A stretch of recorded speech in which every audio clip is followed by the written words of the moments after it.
Ang pamilin-bili ni Pablo sa mga tigdumala sa iglesia sa Efeso. Gawa Kapitulo 20 versikulo 17 hanggang 38. Samtang didto si Pablo sa Mileto nagpasugo siya ngadto sa Efeso nga paadtuon kanya ang mga kadagkoan sa iglesia.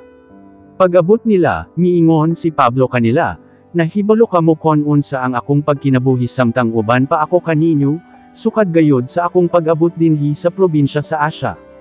Nag-alagad ako sa Ginoo nga may pagpaubos og inubanan sa luha.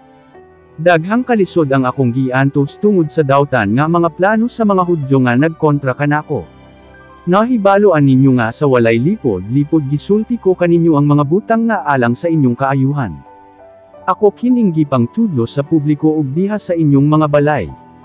Gipahimangnuan ko ang mga Hudyo ug ang mga dili Hudyo nga kinahanglan maghinulsol sila og mobalik sa Dios, ug mutuo sa atong Ginoong Hesus. Karon paminaw kamo, moadto ako sa Jerusalem tungod kay mao kini ang sugo sa Espiritu Santo kanako. Wala ako mahibalo kon unsa ang mahitabo kanako didto.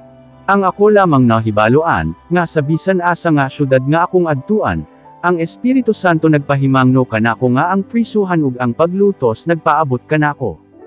Apan bisan unsa ang mahitabo kanako, dili ko igsapayan basta mahuman ko lamang ang buluhaton nga gihatag kanako ni Ginoong Hesus, nga mao ang pagwali sa maayong balita mahitungod sa grasya sa Dios. Nalibot ko kamong tanan sa akong pagwali mahitungod sa paghari sa Dios, ug karon nasayod ako nga dili nakita magkita pag-usab. Busa sultihan ko kamo karon, nga kon adunay dili maluwas kaninyo, dili na nako tulubagon sa Dios. Kay wala gayod ako igitago kaninyo mahitungod sa tibuok nga katuyuan ug plano sa Dios.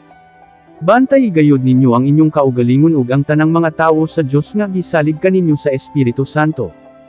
Atima na gayod ninyo ang iglesia sa Dios nga gitubos niya pinaagi sa iyang kaugalingong dugo.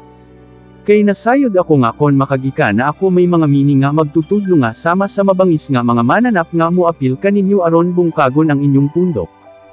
Muabot usab ang panahon nga gikan mismo sa inyong pundok may mga tawo nga magasulti og bakak sa pagpahisalaag sa mga sumusunod ni Hesus ug aron sila naisundon. Busa pangandam kamo, ug hinumdumi ninyo nga sulod sa tulo ka tuig, adlaw ug gabi wala gayud ako muhunong sa pagpahimangno kaninyong tanan inubanan sa mga luha. Ug karon itugyan ko kamo sa Dios ug sa iyang pulong, ang pulong mahitungod sa iyang grasya, nga makapalig-on sa inyong pagtuo ug makahatag kaninyo sa tanan nga kaayuhan nga gitagana alang sa tanan nga gihimo niyang mga anak. Wala ako mangandoy sa inyong mga kwarta ug mga bisti. Nasayod gayud kamo nga nagtrabaho ako aron may magasto ako alang sa akong mga kinahanglanon ug sa akong mga kauban. Gihimo ko kadto aron ipakita usab kaninyo nga kinahanglan maghago aron matabangan nato ang mga kabus. Hinumduman nato kanunay ang giingon ni Ginoong Hesus nga mas bulahan ang maghatag kaysa magdawat.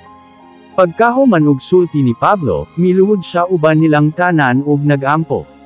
Nang hilak silang tanan, ug gigakos ug gihalukan nila si Pablo. Naguol gayod sila tungod kay miingon si Pablo nga dili na sila magkita pag-usab, unya gihatod nila si Pablo ngadto sa barko.